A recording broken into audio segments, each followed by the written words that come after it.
doing nothing about your sleep apnea. Is that really an option? Sometimes. Now, I will tell you from an apneic person's perspective, I've been in the sleep medicine field for over 15 years at this point in time, but I've been an apneic for over 9 of those years.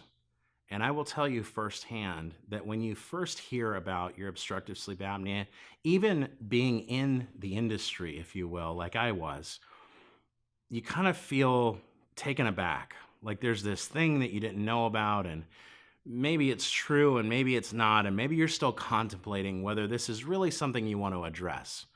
So I want to hit this topic head on. Can you do nothing about your sleep apnea?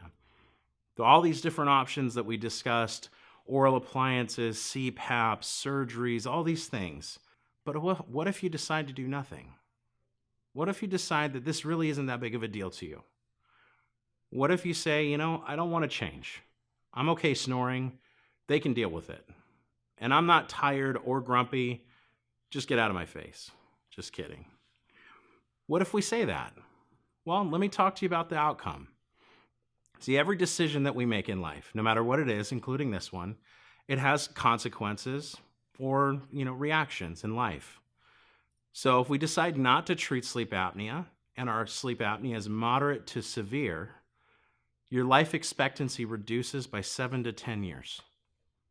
That's almost a decade off the end of your life because of this disease and the havoc that it wreaks over time, as we've discussed in these previous videos. The other thing you're looking at is an increased risk of all of these other diseases that co-link to sleep apnea. We talked about high blood pressure and stroke and heart attack. We've talked about the metabolism issues like diabetes and being overweight and things of that nature. Maybe you're not there yet. Maybe you don't have high blood pressure or diabetes or anything like that. And you're just a younger, healthy, fit individual that otherwise is totally in perfect health. Good for you, because that takes effort as well.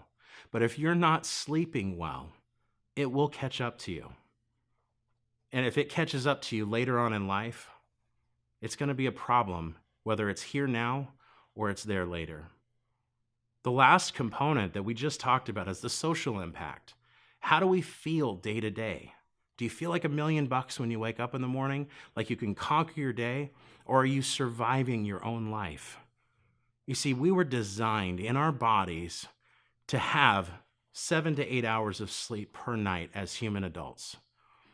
In addition to that, that 7 or 8 hours should fuel us for the other 16 in varying degrees of energy level throughout the day without needing any uppers, like a caffeine shot in coffee or 5-hour energy or naps or anything like that. We're designed in our core to rest for 1/3 of the day and operate for 2/3 of the day. How much of your life are you willing to trade? How much is an hour of your life worth, let alone a year or 10?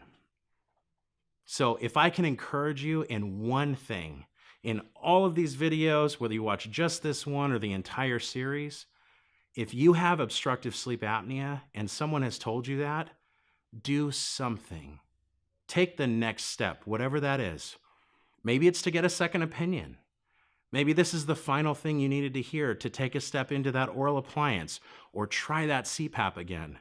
You are worth it. Your life is worth it. Your loved ones are worth it. If it gave me 1 extra day with my family, I would do it. And I hope the same for you.